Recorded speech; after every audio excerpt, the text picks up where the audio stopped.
Welcome to the Extra Mile podcast for bar exam takers.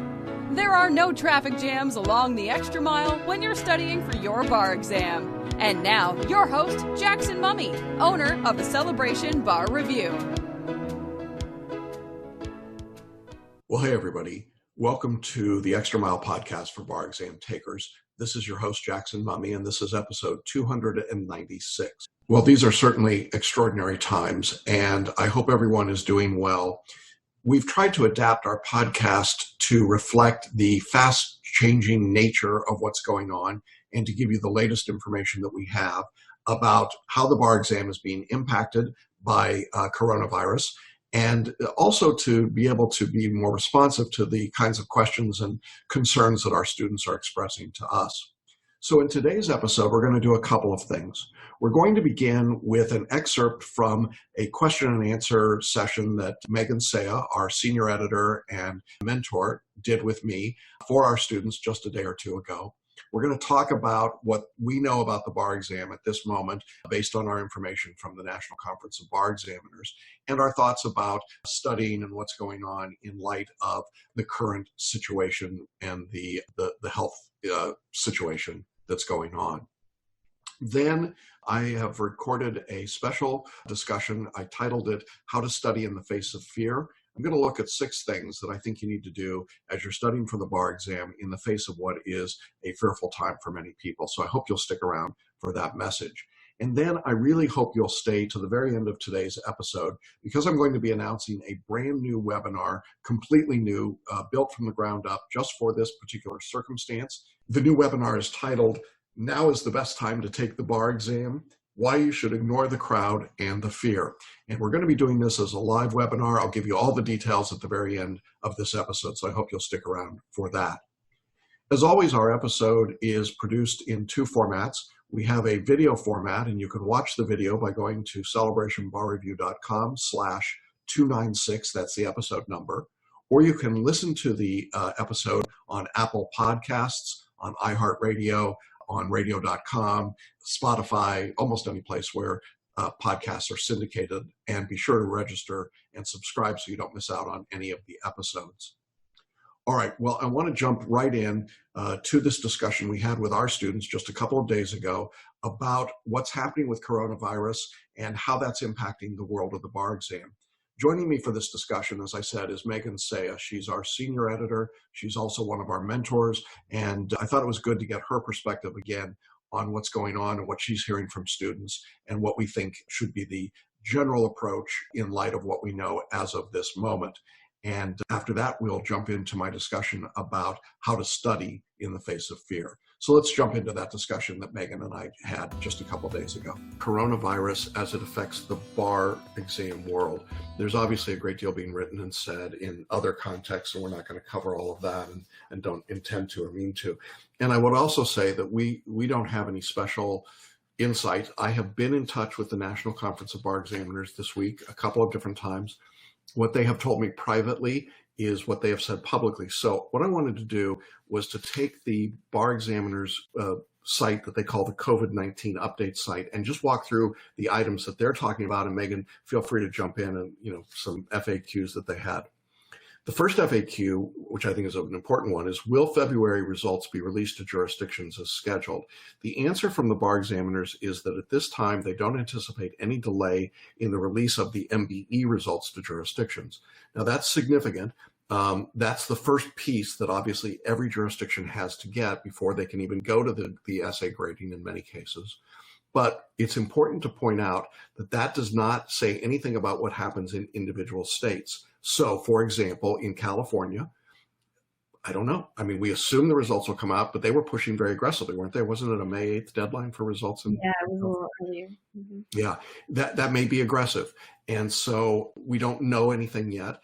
And I would tell you, which I'm sure all of you who are February 2020 takers already know, is that you should be watching your state bar examiner website pretty carefully for any indication or notices. As of recording time today, I am unaware of any state that has formally said that they are delaying results or indicated that there is a potential delay in their results. So at this moment, that's not happening. And the fact that the NCBE has got their work done or expects to get their work done on time is a good sign, I think, don't you? Yes, definitely. Yeah, I mean, the truth is that grading is not a communal process the way that taking the exam is. So I wouldn't anticipate that the grading would be affected in the way that we're looking at potentially the actual examination being affected. Right. And we're going to dig in a little bit deeper later. I think we got a question that came in this week about grading. So we'll dig into that later. The next question that the NCBE had was, would the professional responsibility exam, the MPRE, would those scores be reported from March as scheduled? And the answer was, we don't anticipate any delay. Scores are scheduled to be posted on April 9th. That's good news, because that means for those of you that will be waiting for MPRE results to finish up your application, those will be coming out. That's a standardized test again. So I think when the NCBE says that they can get that done, I would expect that that one's a pretty easy one to get done. So if you've been thinking or worried about MPRE, it looks like we're okay there. Now, the big question is the next one. Will the July bar exam be administered as scheduled? Now, let me just say that I have been in touch with my contacts at the NCBE, as I said, a couple of times this week, asking, behind the scenes, what are you going to do? And their response to me was exactly what they put on the website. So here, let me just read to you what they've said. The bar exam is administered by individual jurisdictions, not by the NCBE, which we all know. They said, we are in close contact with jurisdiction bar admission agencies as they consider possible options for the July exam in the event that shutdowns and prohibitions against large gatherings remain in effect. Now, that's all they said publicly about what's going on. What they have said privately, a little bit more, I think, useful in terms of what they were thinking about, is that they said to me, as of now, there has been no talk of postponing the July 2020 exams. We've not heard from anyone from NCBE or the jurisdictions speculating that far ahead. Currently, we're simply trying to decide how to proceed day to day. If that possibility is visited, they told me, we're guessing the conversation will begin with the jurisdictions, but we expect to have our exams ready as per usual. The social distancing protocol is what would prevent the exams from being administered as scheduled, and I don't think anyone is ready to assume quite yet what the summer will look like in that respect. Okay, so a little bit more detail that they're putting up on the public-facing page, but essentially the same information. I think this is important, don't you, in terms of structure and how to think about this. What would you advise people to be doing, Megan, given that information?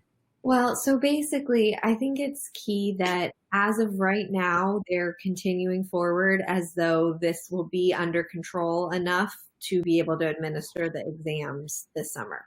So I think it's really going to be the best strategy for everyone who's planning on taking the July exam to continue their studies as though that's going to go forward. I just don't see a downside to doing that. If you study and you study as though that July exam is going to happen on time, then if it happens on time, you will be prepared. If it doesn't happen on time, that's okay. You will be prepared, and then all you'll have to do is review until whenever it is that they decide to postpone it to, or if they cancel it and you take the February exam. I don't see either one of those as being negatives. I think that you either are ready to go on test day or you get an extra bonus amount of time, but you don't have to, kill yourself with studying in the meantime. I think the worst thing you could do probably is stop studying now. Then when we get to, let's say, June, and it looks like, oh, yay, hooray. I mean, God willing, we've got this under control. Things can go back to normal. And you're like, oh, no, I've got a month to figure this all out now. And I haven't been studying. That's really the worst thing that could happen in terms of your bar preparation.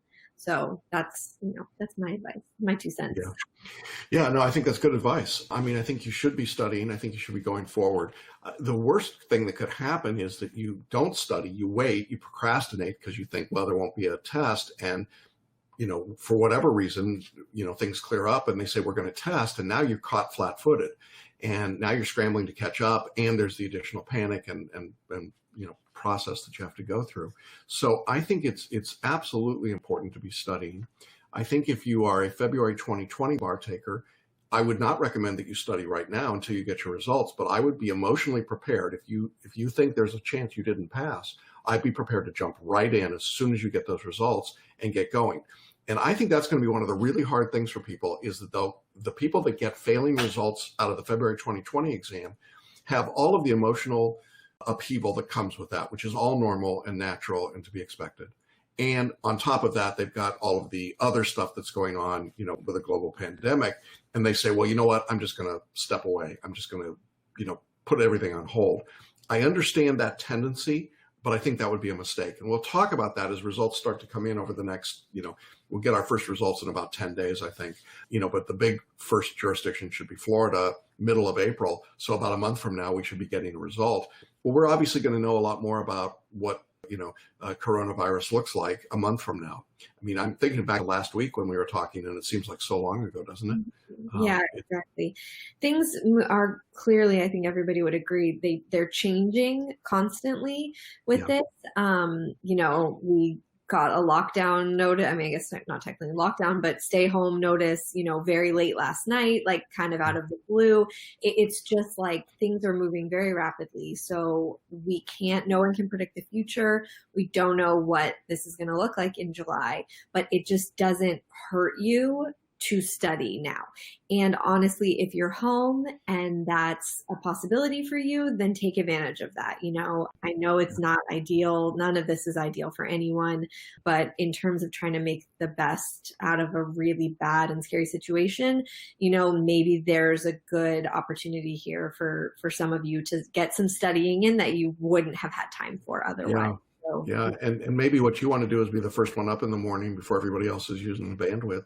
The final question that the NCBE answered is, will the August MPRE be administered as scheduled? They said yes, it's still scheduled for August 11th and 12th, and they intend to proceed as planned. If there are changes, they'll obviously let people know. And they also said, have any of their services at NCBE been disrupted? And they said, no, they have not. They are continuing to work with accounts, registration, character and fitness, MPRE test accommodations, score services, all of those things are functioning normally. So that's what we know. We will keep you updated, obviously. Yep. There's just one more question that someone had about coronavirus related issues. Oh, sure. Go ahead. All right. So they were asking, what's your opinion on how coronavirus will affect the grading process for people who sat for the February exam? They said the courts are closed, so graders are at home with a lot of time on their hands. So would they have more time to go through my essays and my MPTs? And they're also dealing with the effects of this, just like everyone else is. How do you think this might affect the grading process? It's a great question. Every state is going to be different. So let's start with that. In most states, bar exam graders have nothing to do with the court system at all. So whether the courts are open or closed would make no difference. If you're in California, it's a gig job. It's like driving for Uber. You get paid $3.25 a book to grade them. And so the faster you can grade them, the more money you make. So there's no incentive there, regardless of what else is going on. If you can't drive your Uber car, you're not going to spend more time doing grading. You're just going to try and get through more books. There are a few smaller states where there might be bar admissions employees who work in the court system, but I'm not aware of many, if any of them, frankly. Bar essay grading is not done in almost every jurisdiction. It's not done by professors or academics at all, and it's not done by practicing lawyers at all. Sometimes it's done by bar admission, employees in smaller states, and I suppose they might have more time, although I've been thinking to myself, if I were a bar examiner right now, I would be scrambling thinking about how many locations I could set up for the July exam to keep my numbers under whatever the maximum, grouping is, right? 50 people, 250, whatever that number. Now they're saying, 10. So I don't know. I don't know, 10 people. I'm not sure you could do that, right? Unless you're in North Dakota. But I think they've got a lot of other things that they are doing. And I'm not sure that it's going to reflect anything in the grading necessarily. Now, that isn't to say you might not get a better read, but I actually think you're going to get a better read if we have the July exam. And the reason for that is that I think more people will, in fact, wave off of that test. I think we'll have a lower attendance because most people who are in traditional courses are just going to be struggling with, what to do there. And that may cause, a smaller group, a smaller subset of people. And I think that will mean more spots open for people to get into the passing list. In other words, I think there's an implicit quota in most states. It's not absolute, and it's not, oh, we're going to take this many first-time takers, but there's a general number. If you look at how many people get admitted into the bars in most of the big states, it's pretty consistent exam after exam. So if there are fewer people taking the exam and you're one of the people taking them, that improves. I don't see an impact for February 2020, personally. I think there's a potential for an impact positively in July 2020, given our current circumstances. You want to weigh in on this at all? No, I agree. I just don't think that this is going to impact your grading of your February one. I mean, it's not set up to incentivize a longer, deeper dive in your essays. And the truth is, the way that we teach you to write it and the way that, how you get a kind of a passing score on your essays, a deeper dive or a more shallow dive doesn't really make a difference, right? We don't have students who it's like, oh, if only they had really looked harder at your essays, then you would have passed. The point is that we're teaching you how to write them, understanding that the graders are incentivized to read them quickly and go through them in a quick clip. So yeah, I'm just not sure that it would really make any difference for the grading. Yeah, I don't think it does. So we'll see. Yeah, it's a great question. Okay. Results start to come out, as I said. We'll get a few small states, probably early April at this point, and then Florida mid-April. I think if there's any delay in reporting results, we'll know it with the Florida results. That'll be the first state that would give us some indication of a stress test. So we'll see. Yeah. We'll just keep our eyes on it. Yeah, it just depends on how well the working from home is going in terms of for the, the state bar. Or I mean, you grade them at the In-N-Out Burger or at home. I mean, well, I'm saying less the graders, more the admin, right? Of the yeah, right, yeah. What do they have to do? Or the national conference, if they can keep people working from home smoothly and get those sort of processes moving, then then we should be fine. Well, today I want to talk about how to study in the face of fear. Given everything that's going on with coronavirus and the self-isolation and the need to shelter in place, if you will, for a lot of people, it obviously has raised the anxiety levels off the charts for a whole lot of people, including bar takers. But we also know that for people who are preparing for the bar exam, the additional level of stress that comes with the bar on top of what's going on for everyone else in the world can be overwhelming. And I thought it would be helpful today to talk about what you want to be doing if you're feeling fearful about the current circumstance and if the bar exam is exacerbating that feeling that you have. And so I have 6 suggestions for you today based on our experience of working with students who've been fearful about high-stakes exams for more than 3 decades. So let's jump right into it.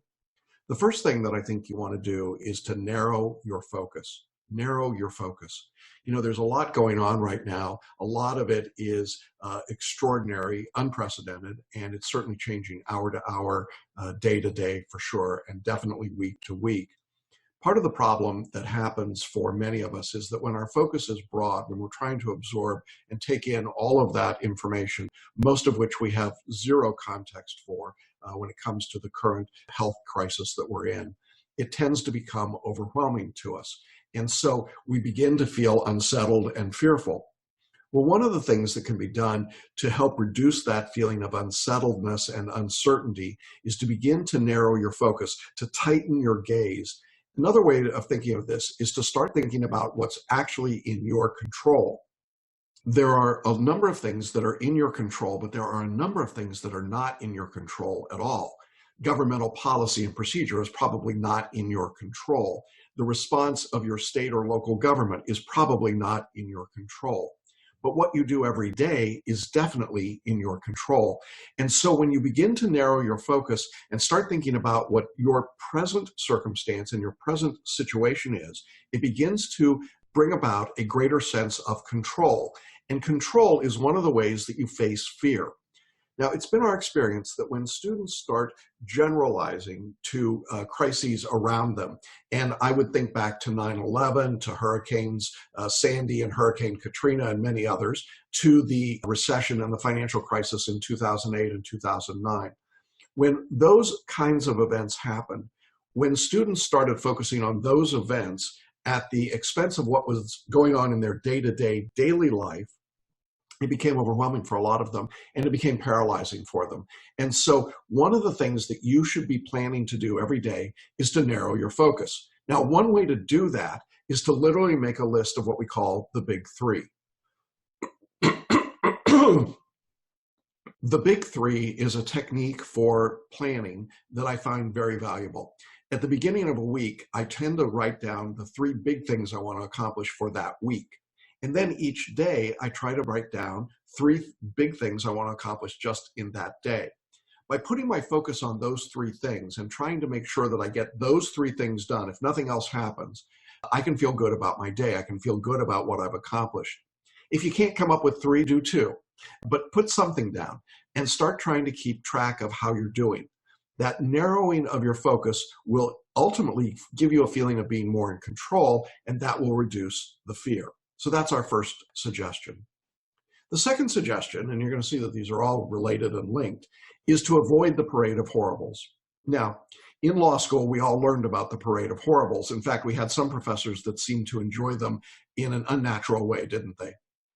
And we are good at the parade of horribles. We're good at taking a situation and extending it out, creating the hypothetical, thinking about how it could get even worse than it really is. One of my law school mentors was a man by the name of Kenneth Feinberg. You've probably heard of Ken Feinberg. He's the man that managed the 9/11 trust funds and handled the funds after Sandy Hook shooting and handled the payments of almost every major claims case in America over the last 25 or 30 years. And Ken was very good at saying that you could take that parade of horribles and extend it, but the job really of a good attorney was to try and minimize it, was to try and make it more compact, not to imagine the worst case scenario, but instead to focus down on the realities, the boots on the ground. And he's been extraordinarily successful in doing that. Well, I think Ken's approach is a good one here. We want to avoid the parade of horribles. It would be easy to think of all the things that could or might go wrong. We could certainly worry about the status of the bar exam, or how testing will go, or how grading would be set up. We can imagine a world in which there might not be bar exams for a while and no one gets into the profession. Those are all possibilities, but they're not probabilities. And I think that's important to keep in mind. And so instead of focusing on the parade of horribles, instead of imagining the worst case scenarios when it comes to the bar exam, I would encourage you to not do that, to stay grounded in the reality. Now, we will be on the air in podcasts and videos and emails telling you what that reality is. We won't be the only ones, but we'll be giving it to you, I think, in a fairly unfiltered way. And so I think it's important that you stay connected to that real-time information. You should follow the information from your bar examiners in your jurisdiction. It's going to be unfiltered, and it's not going to have any particular bias to it. Along with that, I would say that in avoiding this parade of horribles, you should try to avoid social media as much as possible. Look, I read Twitter multiple times a day. I'm on Facebook. These are requirements of the work that I do. I don't particularly enjoy it, and I try to limit my consumption of that media because I find that it is not only depressing, but it's hysterical most of the time. And I don't mean hysterically funny, I mean hysterical bad right now. And so watching that, getting caught up in that, in the rumors and the innuendo and the extrapolation, is relatively not useful. Now, there's obviously a lot of politics also playing out right now around coronavirus, and it's easy to be hyper-partisan about that. I have political views, to be sure, but I am trying very hard when it comes to this item to not be engaged in that part of the process because, going back to number one, I'm trying to narrow my focus. I can't control what happens politically, and therefore I'm just doing what I need to do. And if you are obsessing about the latest activity in Washington or lack of activity, unfortunately, it probably doesn't do you much good and certainly doesn't help you with your study for the bar exam. So I think it's important that you make a conscious and an intentional effort to avoid getting sucked into the rabbit hole of the parade of horribles as it comes to this situation. Deal with the facts as you have them right now. Could those facts change later today or tomorrow or next week? Absolutely. And when they do, you can change with them. But if you start trying to imagine scenarios down the road, I think you're going to get yourself in some trouble. All right.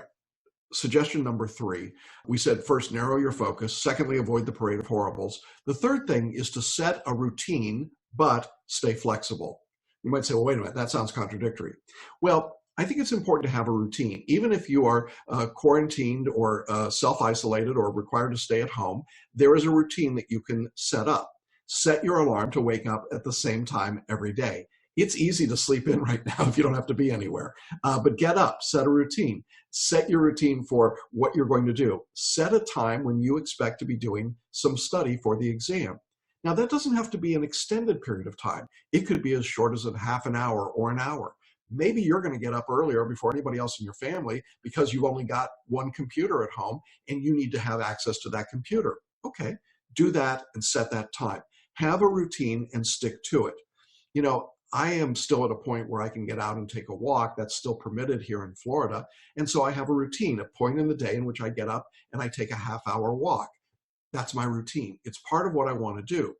But there are also times that things come up and change the routine. And so it's very important that you stay flexible. Don't be so rigid in the routine that if something happens to interrupt it, that you completely melt down. And I've seen students do this. You know, I've got my routine, I've got to follow it. Oh my gosh, I missed that hour of study time today. The world's falling apart. No, not at all. Be flexible about it. In our course, if you're a student in our course, you already know that your syllabus is designed to give you the order of assignments and how long each assignment will take. Go ahead and use that as your guideline, and then schedule that into your day. I can do an hour of study today. Here's what that hour will be. It's in this particular assignment. If you finish the assignment, great, go on to the next one. If you don't finish, mark your spot and come back to it later. Be flexible. And if you set that time for studying at one part of your day and it turns out that didn't work, go back and look at your schedule and see if there's another point in the day when you can put it in and do that. So set a routine so that you can stay with it and then stay flexible within that routine to recognize that the circumstances may change and you may have to do things differently, and it's okay to do that. The problem becomes when you either don't have any routine, which then creates this broadening of your focus instead of narrowing, and that leads to fear, or you become hyper rigid about the routine, and so any break in the routine causes panic. I've had students contact me and say, I'm falling behind. And when I say, well, why do you feel that way? They'd say, well, I had scheduled to do torts today. Well, don't schedule to do torts, just schedule to do some bar review study, and wherever you happen to be is where you are. Don't worry about trying to be on a rigid schedule. Just do some work all the time. Follow your study guide. Follow the study plan. I think that would be enormously helpful. All right. Item number 4, suggestion number 4 is to practice self-care. It's easy in this time to be focused on a lot of things and focused on a lot of other people, and rightfully so. If you have children at home, you're obviously responsible for them. If you have elderly family members, you're responsible for them. You have a spouse or a partner or a significant other, it's obviously important to care for them. But along with that, you need to practice self-care. And what I mean by self-care is you need to have some time built in that's just for you. Now, I think there are 2 practices that are particularly helpful right now, particularly for bar students. The first is meditation, and the second is the use of what we call audio paraliminal recordings. Now, meditation everybody's familiar with, and you can do it a number of different ways. We offer a program from a company called Centerpoint Research Institute that's called Holosync. It's an audio meditation program. You simply put on the recording, put on your earbuds or headphones, and you listen to it, half hour to an hour each day. Now, this is a time to just quiet your mind. It's a time for you to relax and just simply be in the moment. The great thing about Holosync is that it meditates you. You don't have to sit there and concentrate on your breathing or sit in a particular posture. I actually listen to my Holosync recordings around 5 a.m. every morning while I'm in bed. And often I fall asleep while I'm listening. The effect is exactly the same. It's literally creating binaural wavelengths in the left and right hemisphere of the brain and forcing your brain to create the effect that equates to what meditation does. This creates new neural pathways. It creates a calmness and a sense of well-being. I think these meditations are critically important. Now, if you don't want to use Holosync, if you like traditional meditation, great. If you're using a system like Muse, that's terrific. And there are many, many other meditation programs out there. But you should spend some time in meditation. And this doesn't have to be time that you're spending away from everyone else, or time away from the kids, although it might be, or time that you are checked out. You can do this at night before you go to bed. You can do it early in the morning. It's up to you. Again, it's setting your routine, but being flexible. But it's important that you do it on a daily basis. Now, I also mentioned another item called an audio paraliminal. Paraliminal recordings take advantage of this Holosync technology, and they are recordings that you listen to that run about 20 to 30 minutes in length, and they have a different audio soundtrack in the left and right ear. These are spoken soundtracks, along with some music and background, that are designed to get at specific blocks or problems that you might be facing. They are produced by a company called Learning Strategies, and we have worked with Learning Strategies for well over 10 years now in their PhotoReading and Paraliminal programs. In fact, we've curated a set of 16 Paraliminal recordings specifically for bar exam takers. The titles are things like anxiety and getting around to it, and deep relaxation, overcoming overwhelm, sleep deeply, wake, relax. You can see these are things that might be appropriate for bar takers to be doing. And we're going to link up to the Paraliminal recordings and to Holosync. But I love these paraliminals because what I do is in the middle of the day, I often stop and take a 20 or 30 minute break to just sit down and listen to a paraliminal. Put the recording on, listen with my headphones, and I often fall asleep. And you might say, man, this guy falls asleep a lot. Well, it's a way of staying relaxed, and I've always done that. And I listen to the recording, and it really gets me a better focus and a better grip on whatever that particular item was that I was working on. So paraliminals are a way of calming yourself again, but also giving your non-conscious mind the commands that you need to stay on task and on focus and dealing with whatever fears you might be facing. One of the titles is Anxiety Free. It's an amazing paraliminal we'll be listening to in this particular time, and I would recommend listening to it on a daily basis right now. I think it's that important. But I think this idea of practicing self-care can't be underestimated. As you take care of everyone else, don't forget to take care of yourself. As a bar taker, you're already feeling a certain amount of stress. As a human being on the planet in the year 2020, you're undoubtedly feeling stress. If you don't take some time out to take care of yourself, you're ultimately going to be really running into trouble. You're going to find yourself stressed out, tired, more vulnerable, frankly, physically, to the effects of any disease. And so this is an important piece, I think, in being able to study in the face of fear. All right, we've got 2 more suggestions for you. The 5th suggestion is measure your progress. Measure your progress. Anything that you measure tends to improve. If you measure how many steps a day you take, that tends to improve. If you measure what you eat, you tend to become better at your eating habits. If you measure your performance in studying for the bar, it also tends to improve. I find that when students keep measurement of how they're doing in their studies, I read this many pages, I listened to this many hours of lecture, I did this number of questions, I got this number of questions right, I compared this essay answer to a model or a sample answer. That measurement is incredibly important because it gives you a fixed point of reference. I think that one of the most dangerous parts of the environment that we're in today is how uncertain it feels. There are very few fixed points of reference. The things that we knew about, the things that we thought we knew about, suddenly aren't there, and it's easy to feel unmoored and adrift. By measuring your progress, what you're doing is giving yourself a benchmark, a point at which you can say, I'm getting better, I'm getting closer to my goal, I'm doing more than I wanted to be doing, getting closer to the things I needed to accomplish. If you don't measure your progress, however, you tend to have a sense of floating or drifting. And that float or drift tends to make people feel more afraid. And so it's important to have your eyes on a target of the bar exam and then be able to measure your progress towards that target. Now, in our course, we give you some of those guidelines and benchmarks, obviously, but we think it's an important piece of what happens. Also, for students in our course, we offer group coaching calls where we talk about those benchmarks and we compare and see where people are in their studies, again, to help reduce that sense of isolation that I think you might be feeling even more significantly now than you did in the past. So make sure you measure your progress. Keep a journal, keep some notes, keep a spreadsheet if you're someone that likes Excel tabs, but keep track of what you're doing and measure your progress. And on the days that you're not successful in measuring, in advancing, recognize that and don't beat yourself up over it. But know that the next day you have a chance to start all over again and see how you do there. And I think it's really important to do that in this time. Measure your progress in as many ways as you can. And then finally, and I think this is probably the most important tip I can give you about how to study in the face of fear, is that you need to take action. I think that fear grows with procrastination. Fear grows with paralysis. Fear grows as you become frozen about what to do.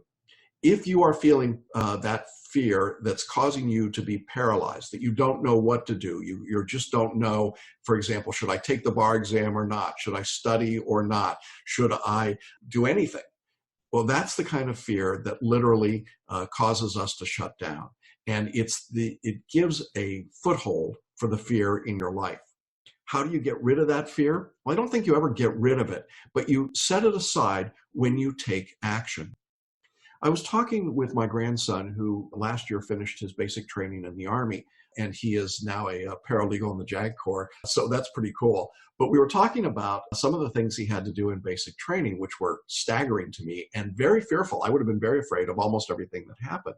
And I said, what was that like for you when you were faced with live fire, for example, as one of the things that you did?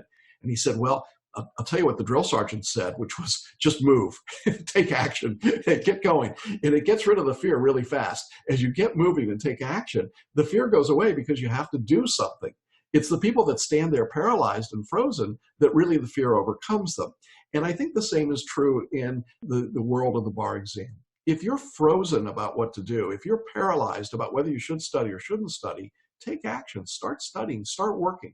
Worst case scenario is you're better prepared than everybody else for the exam when you decide to take it.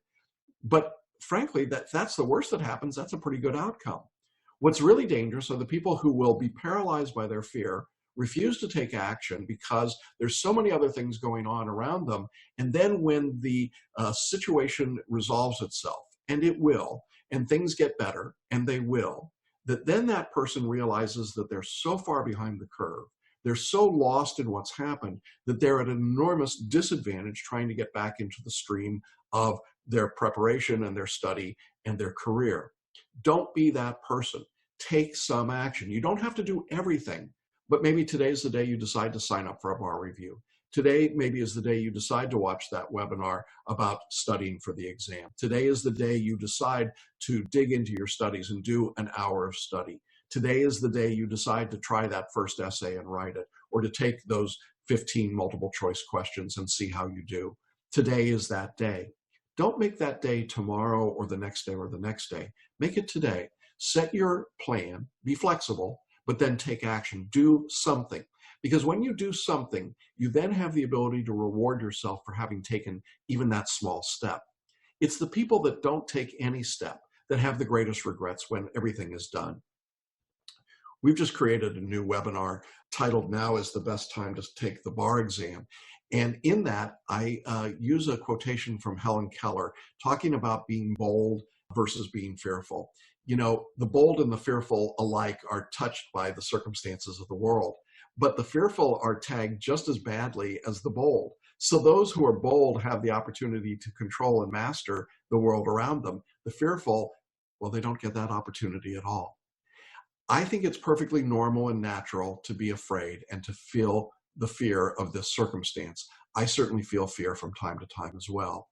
But by taking these 6 steps of narrowing my focus, avoiding the parade of horribles, setting a routine but staying flexible, practicing self-care, measuring my progress, and ultimately taking action, that's how I find myself able to manage the fear and move forward. And it's what I would recommend and encourage for each of you. So I really hope that this is helpful to you, and I hope that you are able to go out there and continue to move forward and to advance your studies even in the face of fear. Because when you do that, what you're really doing is ignoring the crowd, and you're moving forward and making the preparation for the world that we know is going to come when all of this clears and we move back into something that looks more normal.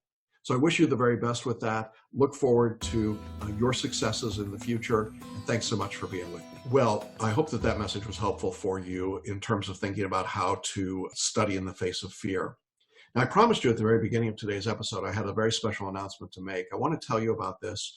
Over the last few days, in response to the requests from students and others, we recognized that it was important to talk about the strategy of how to study coming up for the July 2020 bar exam in particular. And so I created a brand new from the ground up webinar. I did it fast, I got to tell you, but I'm pretty excited about it. The webinar is titled, Now is the Best Time to Take the Bar Exam, Why You Should Ignore the Crowd and the Fear. We ran this webinar live a couple of times and got great response over the weekend. And I'm really excited that we're now going to make this available to the public. The date for our first live webinar to the public is Thursday, March 26th at 7 p.m. Eastern Time. Now, this is a completely free training. It's less than an hour in length. And I'm going to be doing a live question and answer at the end of the training to answer any questions you've got about how to study in light of C-19 and what's going on. But the real purpose of the webinar is to explain the insight and strategy that we think is going to make a huge difference for people that choose to take the exam in July. And we really want to see you on that webinar. Now, to register, you can do it very simply. Go to celebrationbarreview.com/now, N-O-W. We're also going to put a button on the show notes where you can link up and sign up for Thursday night's webinar. And even if you can't make it Thursday at 7, go ahead and register. We'll send a recording of the presentation to everyone that signs up. As I said, it's less than an hour in length. It's completely free. The presentation is a recording that I've made, and then I will do a live question and answer for about 15 minutes at the end to take up any questions that have come up during the presentation that you've got. So you're going to be getting the best information that we can provide and a live Q&A. And again, completely free, Thursday, March 26th, 7 p.m. Eastern. Go to celebrationbarreview.com/now or click on the link in the show notes in the audio or video.